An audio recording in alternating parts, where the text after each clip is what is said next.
I recognize that I'm quite lucky to have a fairly healthy relationship with my mom, with both of my parents. But I'll focus on my mom for now. And I'm quite proud. I'm proud of my mom. I hope that's okay to say that because she raised three kids while dad was out running landscaping jobs. And in addition to raising my siblings and me, my mom also kept the finances for my dad's landscaping business. Tax season was a very stressful time for my mom, let me tell you. And then when my dad transitioned out of landscaping to something that would hurt his back a little bit less, my mom transitioned to a job as a bookkeeper at the County Office of Aging, from which she just retired after more than 20 years. And during that time, she overcame breast cancer, and then she helped my dad overcome lymphoma.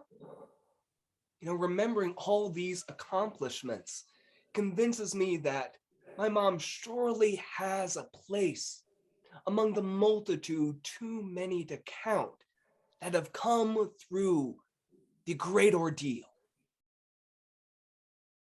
Yet I also recognize that family dynamics in and of themselves are an ordeal too.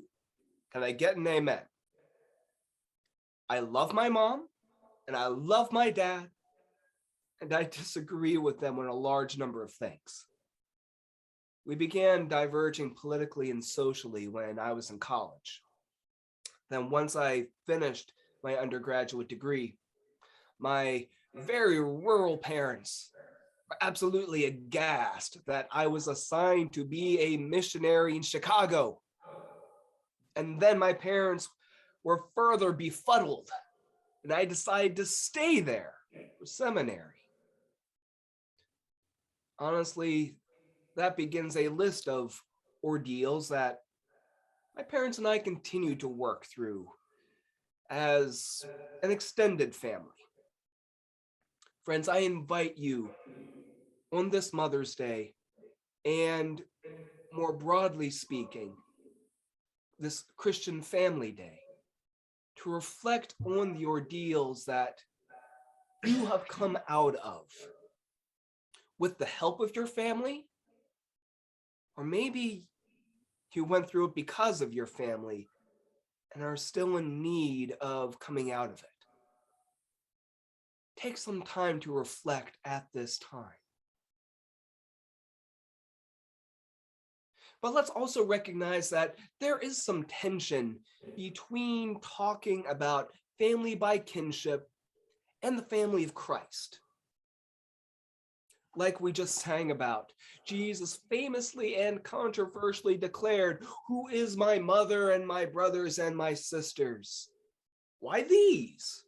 Referring to the non-kin people around him that day.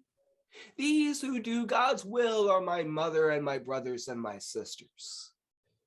Can you imagine the kind of look that Jesus got from the Virgin Mary that day?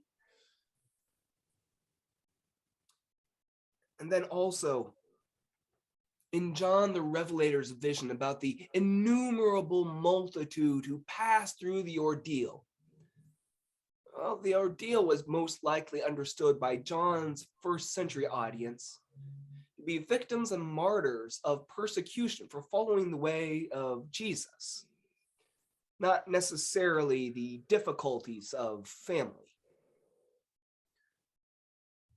Instead of focusing on the ordeal itself, or even the identity of those who have come out of the ordeal, let's focus on the one who has the attention of the great multitude in white robes with palms in their hands. They are focused on Jesus.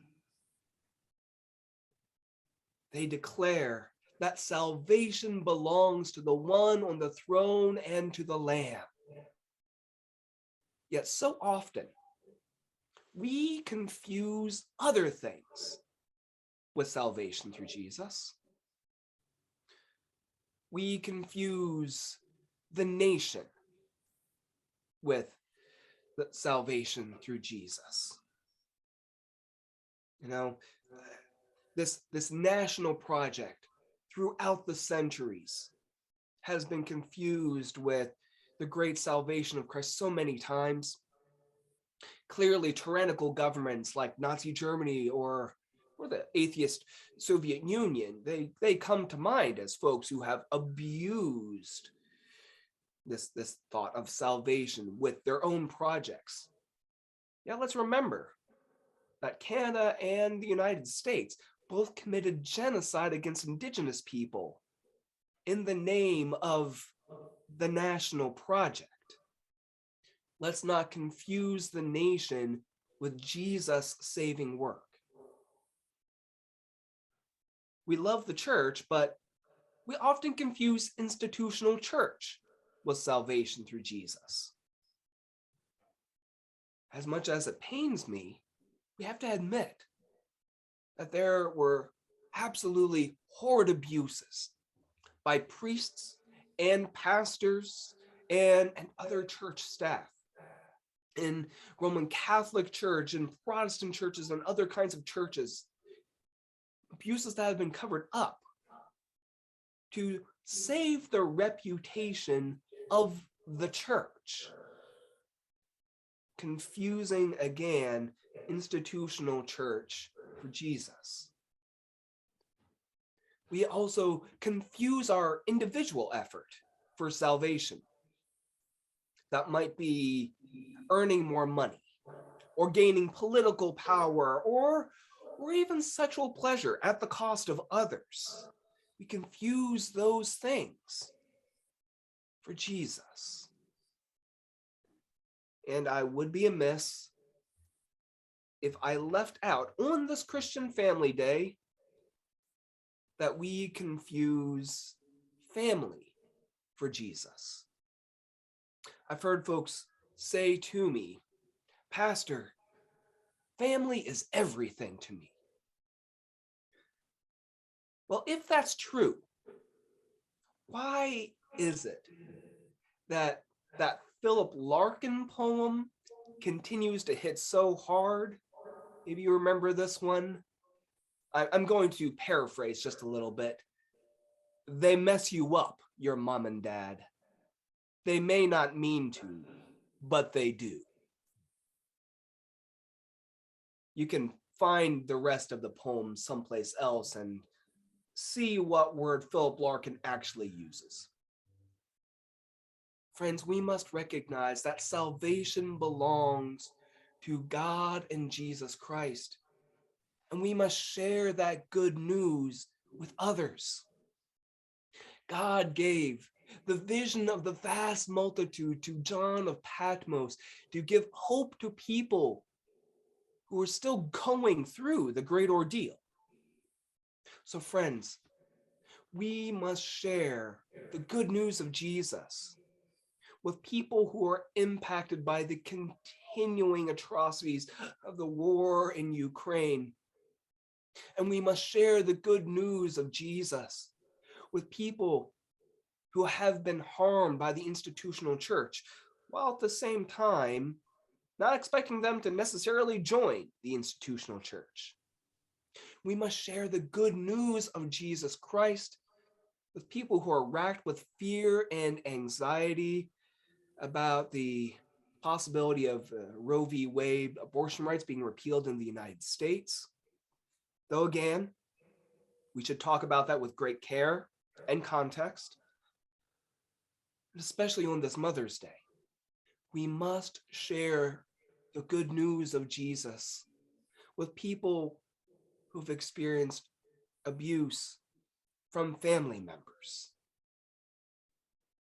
Friends, I'm convinced that one day, pain and injustice will cease, that God will wipe away tears from eyes permanently, that the multitudes of God's beloved will sing eternal songs of joy and peace. Yet until that day comes, Let's counter one little injustice before us this week. Let's comfort one grieving person right in front of us. Let's sing joyfully for a few minutes with the breath that God has given us for this day. Friends, this is how we make today a happy Mother's Day, no matter what kind of relationship you have with your mom. Friends, this is how we build and strengthen our Christian family by love for one another, and even more, by receiving love from God through Jesus Christ, who brings us out of the great ordeal. Amen. Friends, I invite you now to take some time to take stock of the blessings that we experience. God has given us so much. God has brought us through so many ordeals already.